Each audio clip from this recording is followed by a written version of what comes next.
Hi, everyone. I'm Osiris Steffen. And I'm Nina Simmons. And we're the hosts of the Love and Cannabis Podcast.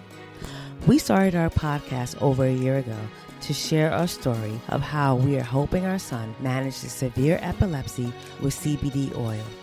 Aiden was diagnosed with epilepsy when he was just 2 years old. And each week we talk with medical professionals, parents, business owners, and other cannabis advocates. All of our guests are so inspiring, but this coming week, on Friday, we have a very unique guest. That's right, Nina. On Friday, October 23rd, we sit down with Bruce Linton, the former CEO of Canopy Growth Corporation and one of the true cannabis titans. Bruce has done so much to improve the lives of so many people, and we are honored that he took time out to talk about the future of cannabis with our listeners. We hope that everyone will tune in on October 23rd to hear a special interview with Bruce Linton on the Love and Cannabis Podcast.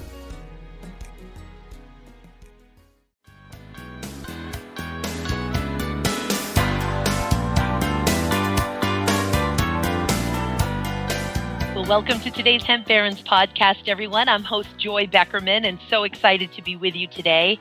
I'm particularly inspired about today's show with Kent Masterson Brown of Witnessing History Foundation, Inc. Kent is, as you will learn, an award-winning documentarian, a brilliant, amazing soul, and I am so privileged to be working with him on a project that I hope will change the world, believe will change the world, the seed and fiber of wealth. In the meantime, over the last week, we've had some developments. So yesterday was July 2nd at the time of this taping, and according to data collected by the Washington Post yesterday, Thursday, July 2nd, the U.S. reported 55,220 new coronavirus cases, which had surpassed Wednesday, July 1st, single-day record of 52,789 coronavirus cases. So that's the greatest since the start of the pandemic. To this I say, please stay home, please wear your masks in public, and wash your hands frequently. Rinse and repeat. Additionally, the Black Lives Matter movement, criminal justice reform movement, socioeconomical political reform movement is taking root, particularly during this transformative time. One of the silver linings or blessings, as you might say, that are coming with this pandemic is the ability for us to slow down and look at ourselves for a moment, reevaluate, and work together and build community. And boy, are these movements growing. It's really exciting. There are all types of minorities now coming in, getting organized. We just need time here to continue to get organized and come out as a unified voice. And of course, we have civil rights activists from the 1960s who have been through everything, overcame police dogs and beatings and horrible violence, cheering on the Black Lives Matter protests and the youngsters and others that are leading this fight. It's incredible what's going on right now, and I have so much hope for the future. And I hope that if you're looking for a purpose and if you're looking for a place to belong, that you'll join both the hemp movements and the Black Lives Matter movements, or any movement regarding criminal justice reform. Law enforcement is obviously essential for a civilized society. We just need the right tool for the job. So law enforcement and police need to go where they belong. Professionally trained mental health counselors need to go where they belong. And other first responders who are specially trained need to be deployed where they belong.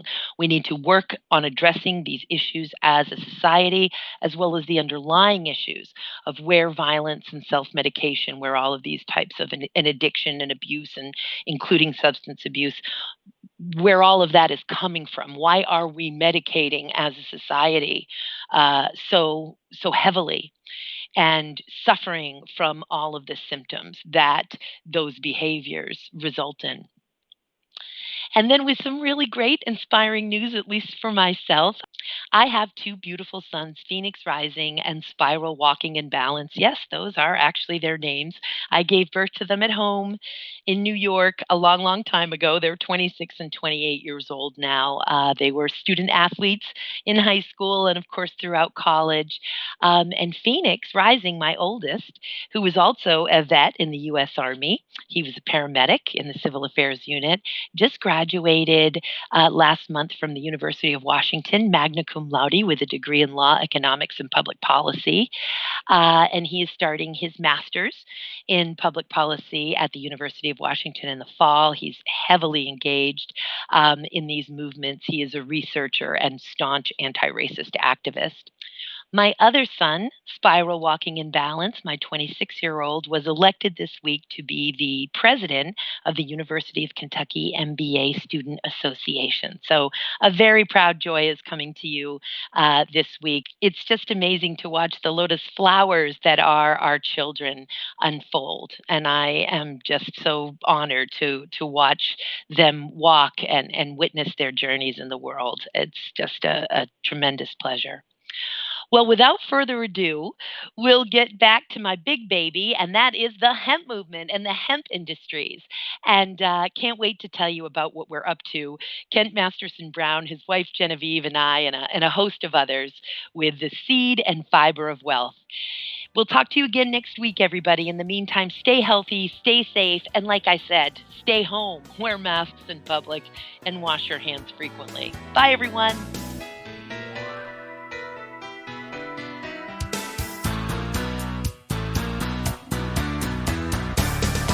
Well, hello, Kent Masterson Brown. Thank you so much for being with us on Hemp Barons today. It's my pleasure.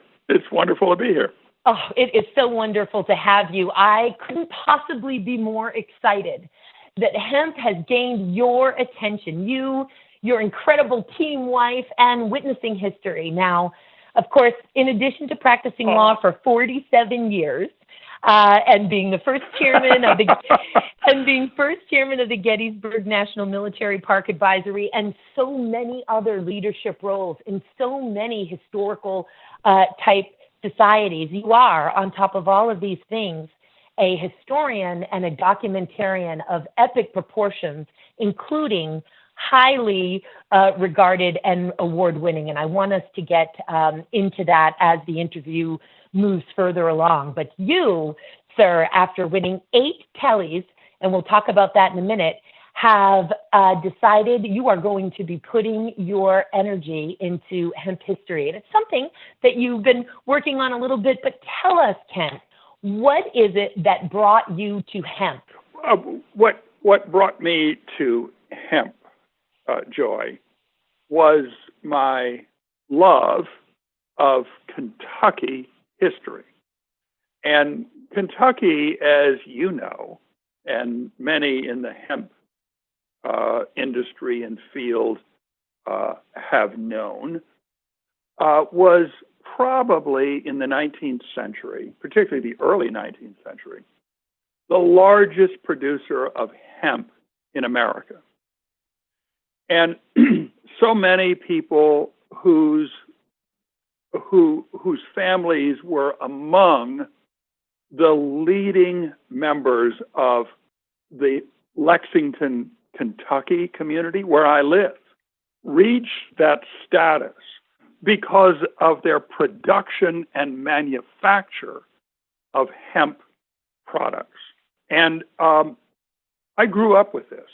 And you can't be someone interested in Kentucky history without reading books by James Lane Allen, the novel writer in the years after the Civil War. And one of his books was the famous one, A Tale from the Kentucky Hemp Fields. And that gave you a romantic, now not necessarily totally truthful, but romantic idea of what Kentucky's hemp fields were like in the years before the Civil War.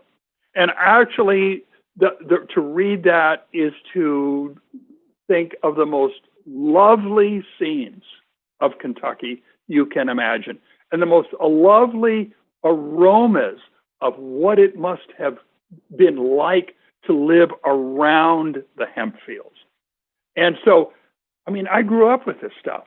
Right behind my own family's plot is James Lane Allen's stone. I mean, so in the cemetery. So I know how close all this is to me.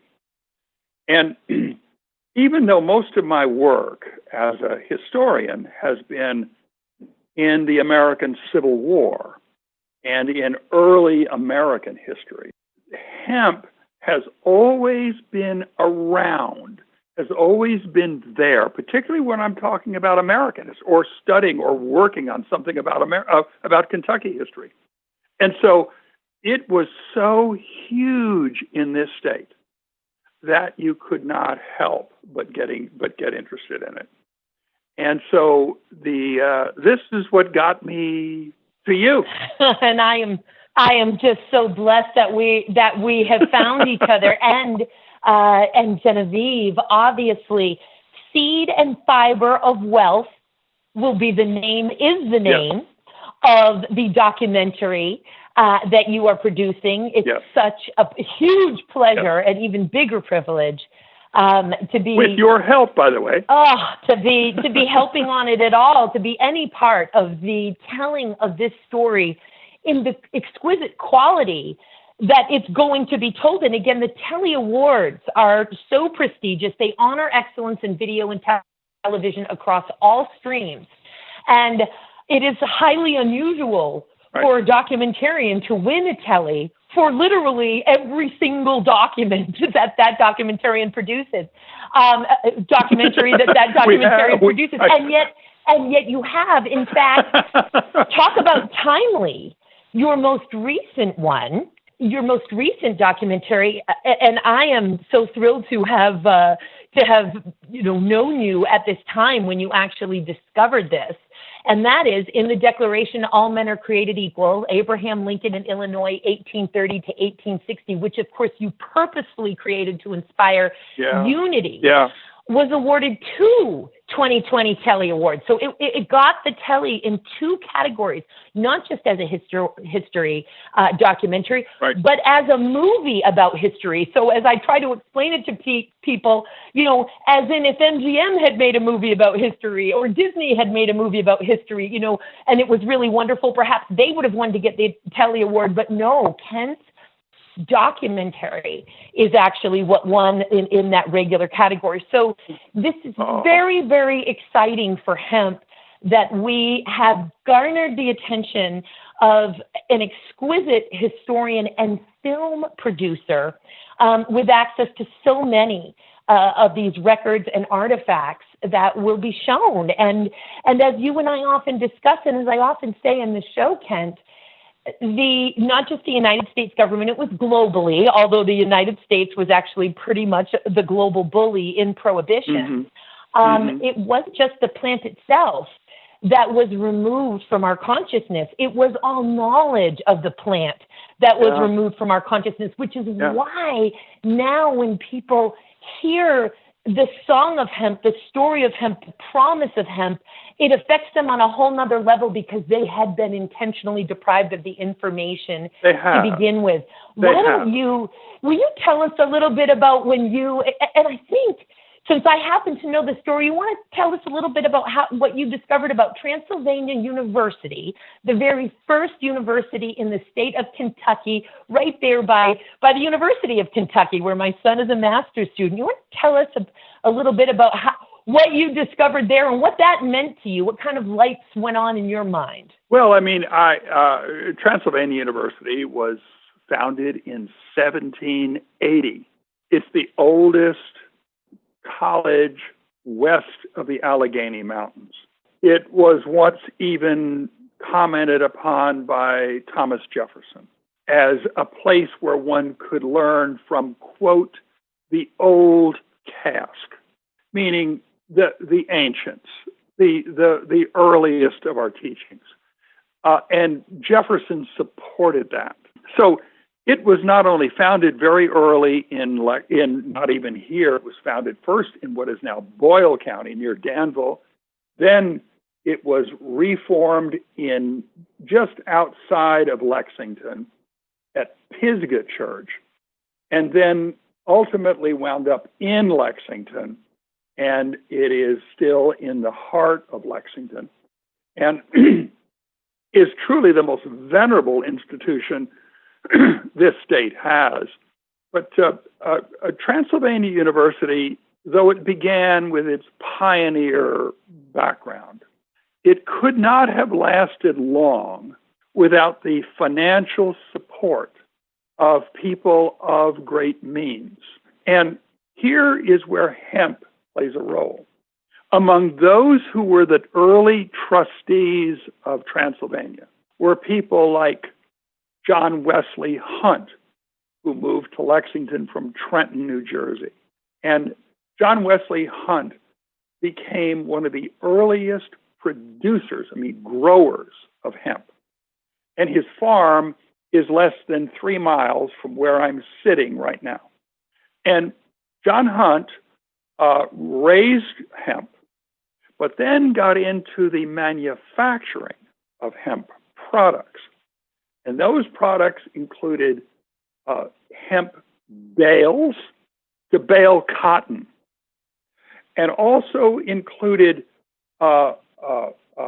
hemp rope, which was used in not only domestic use of rope, but for the United States Navy in its rigging and sails for ships, battleships. And John Wesley Hunt became a man of enormous fortune as a result of his adventures in the hemp raising as well as hemp manufacturing. Now, he was joined by lots of others, including his partner, John Brand. John Brand came from Scotland and moved here. He tried a hemp production venture in Scotland, and it failed, and he came to America. And here he joined forces with John Wesley Hunt, and the two made a fortune, both in the hemp raising as well as particularly the manufacturing of hemp products. Now, this is all in the years between 1805 and 1820. And notice that spans the War of 1812, as well as Napoleon's invasion of Russia. And the Napoleonic War, together with the War of 1812, raised the specter of the use of Kentucky hemp as opposed to Russian hemp, which heretofore was used almost exclusively in the maritime industry. Indeed, Napoleon intentionally invaded Russia so that it could cut off the supply of the English Navy's hemp, and he was quite successful in that strategy. Oh, absolutely. And of course, gave the United States, specifically Kentucky, the opportunity to seize that moment and that market. Yes. And then later on, of course, in history, as you well know, the Japanese invaded Manila in World War II to cut off the United States. For the same reason. Yes, to cut off the United States Navy's supply of hemp. For Manila hemp. And that is where Hemp for Victory, the USDA's film, came in, a 13.5-minute film. I always ask people to go to youtube.com and type in Hemp for Victory. And the United States government had to distribute 400,000 pounds of hemp seeds to farmers from Kentucky to Wisconsin. And for 4 years, That's right. And for 4 years, they produced 42,000 tons of fiber annually for the war until it ended, as you well know. But let me ask you this. With regard to the trustees at Transylvania University, what did you find in common with each of the trustees of that university? They all were growers and manufacturers of hemp. Every one of them. Every last one of them. Every last one of them. Well, as we talk about how all of this wealth was generated, I know you of all people, Kent, have a very deep understanding, a huge heart of humanitarian, of unity, of oneness. You've spent so much of your life's work promoting and spreading the message of unity and oneness. And I would like us to talk about how hemp came to Kentucky. And of course, I want to know, or I want the listeners to know, your incredible insight on slavery, specifically in Kentucky, and specifically around hemp, brother. Lay it on us. Well, let me go to number one, and that is how hemp came to Kentucky. Most of the settlers, not all of them, but most of the earliest settlers of Kentucky came from Virginia. Daniel Boone came from North Carolina, although his family had traversed Virginia to get there from Pennsylvania. Still, he came from North Carolina, but most of the settlers came from Virginia. Now, Virginia, in the 17th century, when the earliest settlers were settling Jamestown, they were introduced by the Native American tribes living along the Potomac and the James River to a hemp product, a hemp plant that they were growing and cultivating. Now, the English settlers of Virginia, coming from England, also were there at the behest of the Crown. And so the Crown insisted that they raise hemp. Why? Because hemp was used for maritime uses. Ships, rigging, sails. You can use hemp to make almost anything. Joy, you know that. I mean, almost anything. That's the glory of that plant. But Britain was interested in the maritime uses of it prominently. And so many of the settlers came here understanding that England and the Crown wanted them to raise hemp. But they were also introduced now to the fact that Native Americans living in Virginia were raising a hemp-like plant. We don't know exactly what that plant was, but it was a hemp-like plant that was used for the same kind of purposes. And so we got the idea over time of these settlers using Indian hemp and recommending Indian hemp because it was grown here. Well, they got seeds from Britain to plant here, and they raised hemp on their own, but they also raised Indian hemp.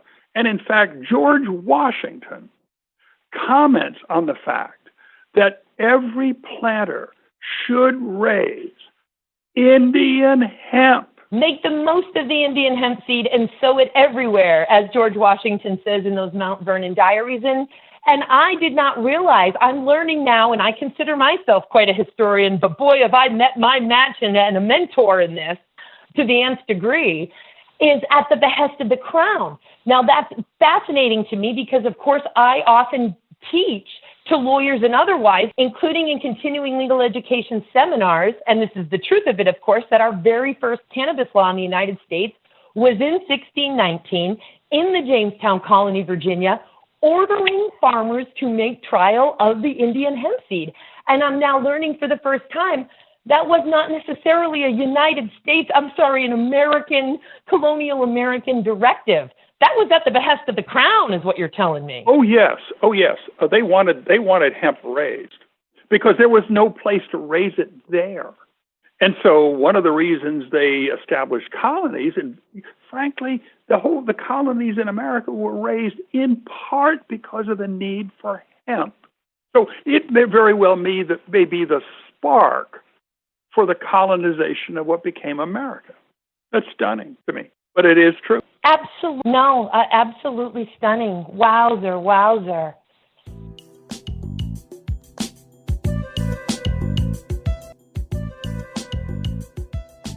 Are you looking for a career change? I'm Carson Humiston, the founder of Angst, the cannabis industry's largest hiring platform. I'm so excited because on October 21st and 22nd, we are hosting the cannabis industry's first virtual hiring event. It's 2 days of great speakers, networking, and most importantly, jobs.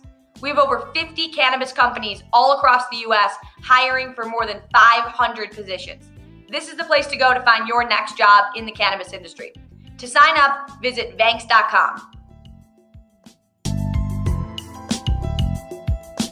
Let's move on, shall we, to a part of our history that we are having to come to terms with, this suppression of genocide and raping and pillaging and violence against humanity, against women, against families, against people of peace, and certainly against warlike enemies. But when we discuss genocide, when we discuss slavery and the fact that America was built on these inhumane, violent practices, that we're now finally, some 400 years later, starting to come to terms with, and as a people, as a race, to heal from. Let's talk a little bit, put a lens specifically on Kentucky, and what the story is there, the history with hemp and slavery in Kentucky. Well, I would say this, Joy. I would say America came to terms with it in the 1860s in a extraordinarily bloody civil war where probably more than 1.5 million people lost their lives. People look at 750,000 as those deaths in the Civil War, but I'm telling you, I've studied all those returns, and it's well over 1 million, 1.5 million. With the Civil War now, which was the defining moment in America's dealing with the institution of slavery, Kentucky was a slave state, but the only crop that was a crop that required a large amount of manpower to raise and harvest was hemp. We were not a cotton growing state, Kentucky.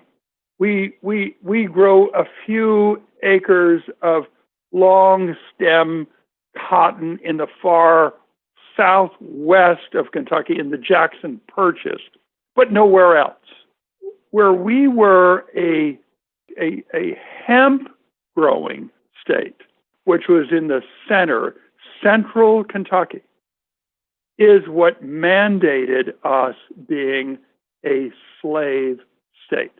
Without hemp in Kentucky, there would have been no slavery in Kentucky of any proportions at all. And let me just ask you this, if I could, Kent. Yes. And so I'm sure we have some listeners right now that are saying any at all. Is there any way to qualify that? I mean, certainly there was some form. I think we were always dealing with discrimination, of course. Of course.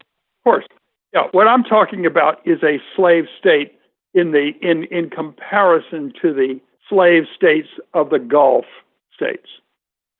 We were nothing like that but for hemp. Now, was slavery introduced into Kentucky in its earliest settlement? Yeah, it was. Many settlers came to Kentucky with slaves, and we know that from the siege of Boonesboro. We know that from the siege of other stations where slaves played prominent roles in those sieges. But those were one among many. Where you get to hemp production is large numbers of them. And if Kentucky was not a hemp-producing state, it would not have slavery in the fashion that we have come to know slavery in America. And so it was really because hemp was a very labor-intensive crop, required lots of hands, lots of people in the fields, planting and then particularly harvesting hemp, which was a long and an involved process.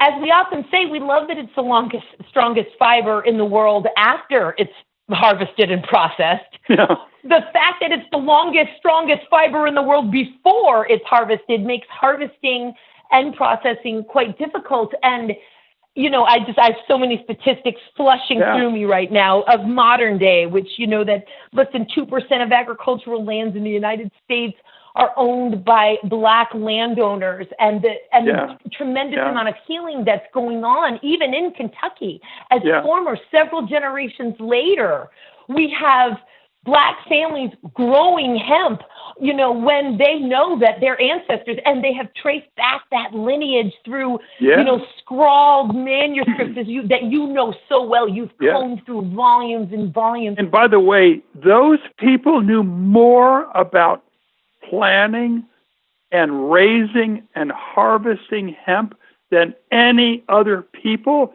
who had ever lived in Kentucky. Of course. Ever.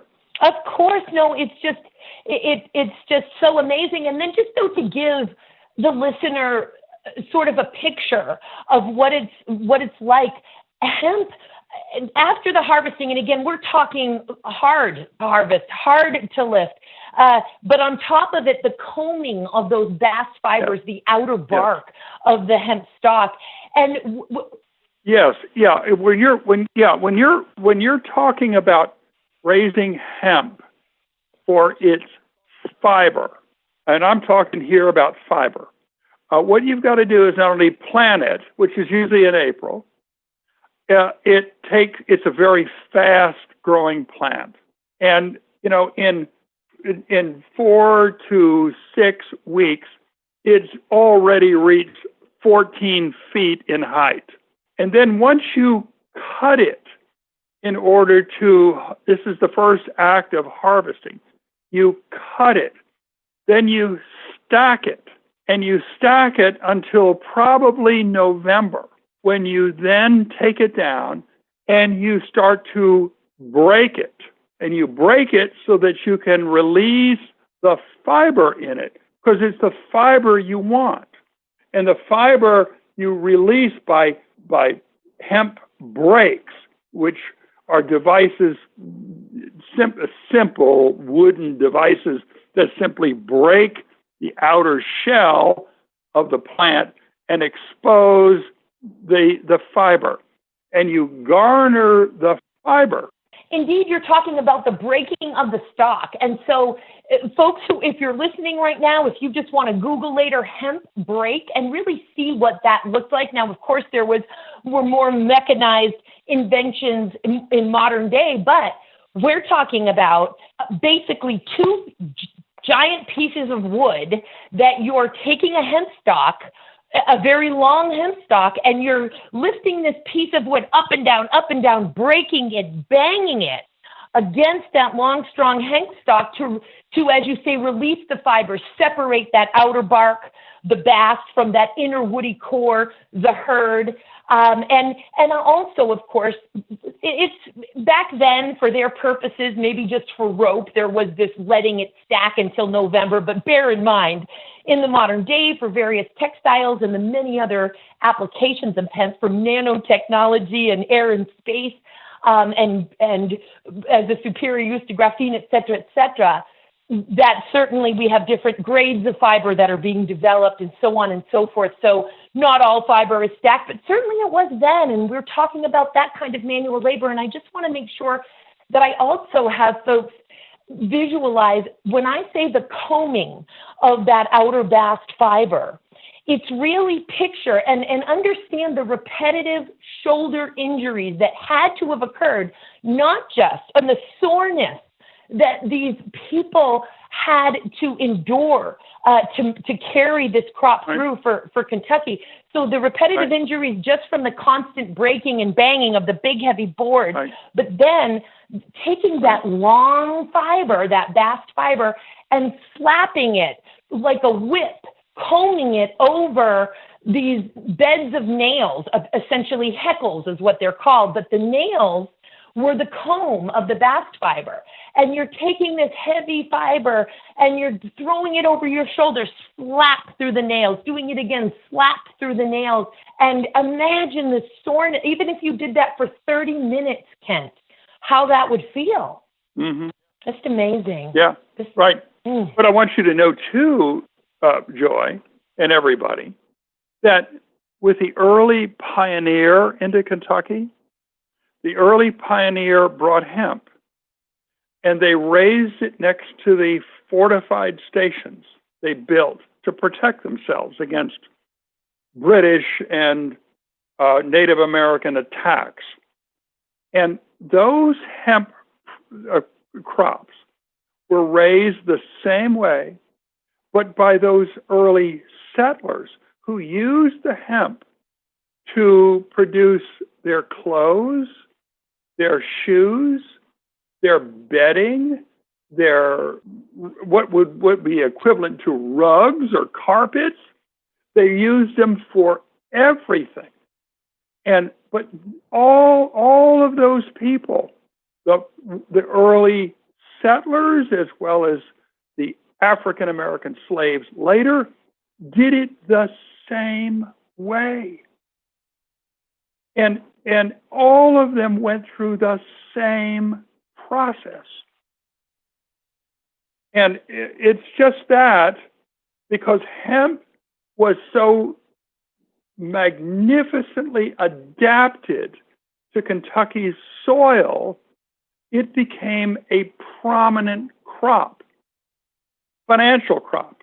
And as a consequence, that led to a slave population helping to plant, grow, and harvest it because it was so labor intensive. If you grew it commercially, which the pioneer didn't, but later the people in Kentucky did, just like cotton. And so really you could say that but for hemp, Kentucky really would not have been a slave state. Now it would have been. There would have been incidences of it, localized, small, very, very small in number, but it would not have been like it was in 1860. So, I mean, that's the way it is. Indeed. And like its comparative states, Mississippi, Georgia. Oh, yeah, nothing like them. But it was close because of hemp, because hemp required so much labor to plant, grow, and harvest. And, you know, I so want to keep our show for the listeners today focused on history. And also, if you don't know your history, you don't know your destiny. And which is, of course, why. Yeah, right, exactly. That's a great quote. Indeed. And of course, our own I love it. Bob Marley, but, you know, utilizes that quote and know your history, know your destiny. It's really a part of the whole cannabis movement in all of its forms. And you, sir, are such a beacon of light in really uncovering our history. And I just can't help but say here that understanding the slavery aspect of hemp, to say nothing of the slavery aspect of the foundation of this country, and hemp was indeed part of that, we see that hemp can be such a healing to the reclaiming of the land and the redistribution of wealth. And yet, with the Farm Bill of 2018 that legalized hemp as an agricultural commodity. Finally, and good. Yes, it's part of the sausage-making process that is legislation. During the negotiation within the Farm Bill conference, and as you well know, this is when the House version of the Farm Bill and the Senate version of the Farm Bill come together, and various representatives from the House and the Senate are chosen to be part of the conference, and then it becomes their job to reconcile the two bills. Well, during that process, there was a compromise made because we wanted to expand the definition of hemp to include extracts and compounds and derivatives and make it very clear to the DEA that there was not going to be a single part of this plant that wasn't completely removed from the Controlled Substances Act. Mm-hmm. And yet there were some legislators, congressmen, who did not want that expansion. And part of the compromise that was made was that they wouldn't fight the inclusion of all of the parts of the plant within the definition. But then this is all hysteria. This is all THC, drug war, the failed drug war hysteria. They said, okay, we'll stop fighting you on that, but we want to add in a 10-year drug felony conviction prohibition so that if you have been convicted of a drug felony within 10 years of wanting to apply for a hemp production license under a state or tribal or federal plan, you're automatically disqualified. And by the way, we'll make an exception if you already have a license under an agricultural pilot program. We'll grandfather you in, but if you come up with another drug felony conviction, then you're out again for another 10 years. So we're sitting here saying, and meanwhile, the cannabis industry, the adult use and medical cannabis industry are all over social equity. But the hemp movement has not come together in that way. And so here we have now that the promise of the delivery, the promise of hemp, which is this beautiful opportunity, particularly for the people who arguably it belongs to the most, are being told in federal law, oh, you have been the most disproportionately impacted by the drug war, and also, as a bonus, you don't get to take advantage in any of the opportunities of the promise of hemp. Like a double whammy. And Joy, that is the one reason why I have become interested in producing a film about the history of hemp. The only way I believe it can ever finally get recognized is if we produce a documentary film that will be broadcast everywhere. And by the way, this one will be everywhere, on public television particularly, to tell people what this crop really is, what its history has been, and what it can do. This is a crop that is there at the birth of the Republic and has been there ever since in enormous ways. Well, what a great way for us to wrap up this interview. And Kent, believe me, we are going to be having you on again, brother, because it's just I hope so. I'll be delighted. Many times more. It is such a gift to have the incredible knowledge that you have about the history of the world's most versatile, valuable plant that is here to serve all of the needs of humanity and the planet and animals. But when we say that this documentary, like your other 8 Kelly Award-winning documentaries, is going to be seen all around the United States, it's actually going to be seen all around the world. Can we tell the listeners about the scope of the audience that your films attract? Yeah, my films have attracted an enormous audiences. Let me give you an idea. We have a YouTube channel. My foundation does, Witnessing History Education Foundation. We've only been active in that since October of last year, and already we have over 1.2 million views. These are ordinary folk who, and according to my web designer, are watching this on their televisions, not on some computer. They're watching it on their televisions. And they respond. They send in comments. And the comments are almost 95%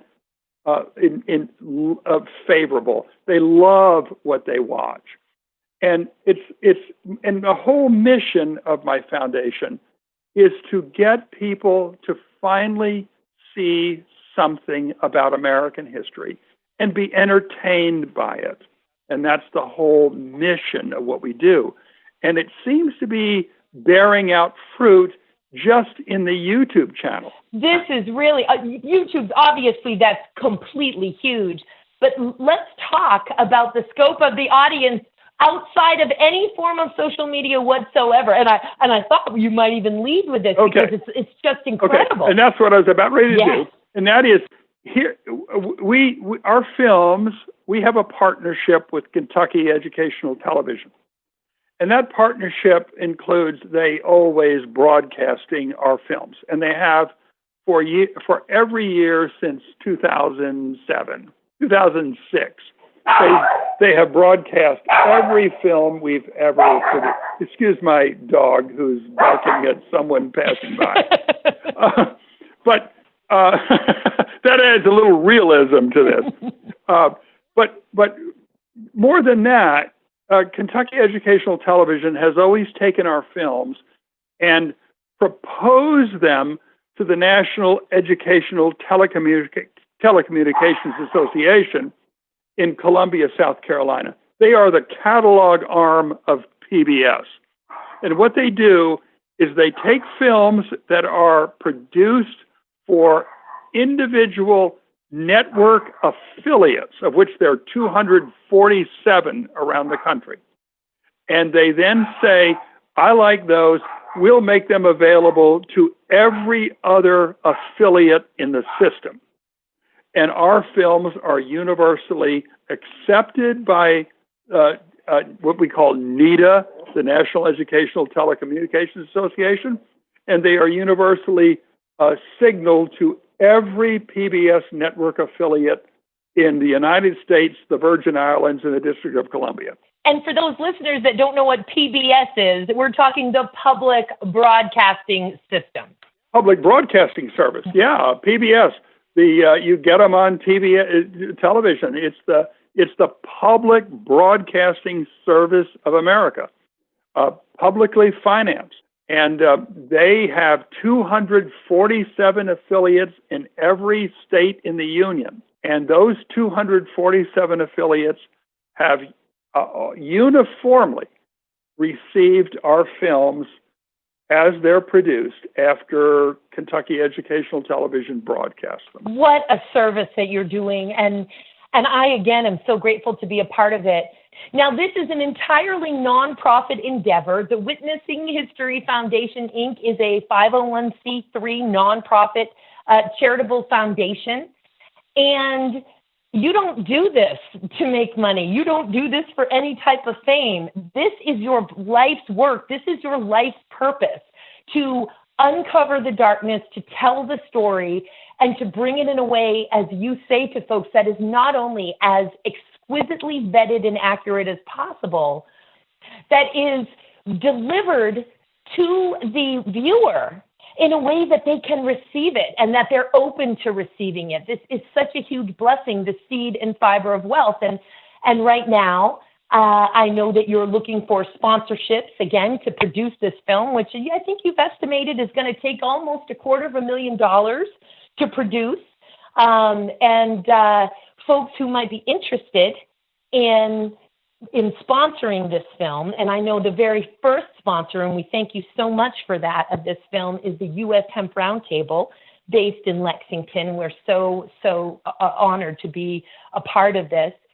They can go to seedandfiberofwealth.com. That's seedandfiberofwealth.com. That's the name of this documentary. And you can find out ways to be a part of this historical endeavor that is going to change the United States and it's going to change the world. We learn so much about ourselves through film, and you are a master storyteller of the reality of our history, Kent. We're so blessed to have you in hemp. Thank you very much, Joy. Thank you very much. Before we have you back on again, and believe me, as I said, Kent, we're going to, what else would you like to make sure the listeners know before we say goodbye? Is there anything else? Yeah, one thing, and that is we don't make these films to make any money. We raise the capital, which is what we're doing with this film. We raise the capital in order to produce it, and then we provide it to broadcasters, including public broadcasting, free. We provide it to all kinds of cable networks, free. We put it on cable channels, free, so that everyone possible can watch our films without any cost to them whatsoever. We want people to understand American history. That's what we do. What a heart song. What a contribution. And again, just such an honor and a privilege to be a part of it and to be able to donate any of my skills and talents and resources to be able to tell this story with you, Kent.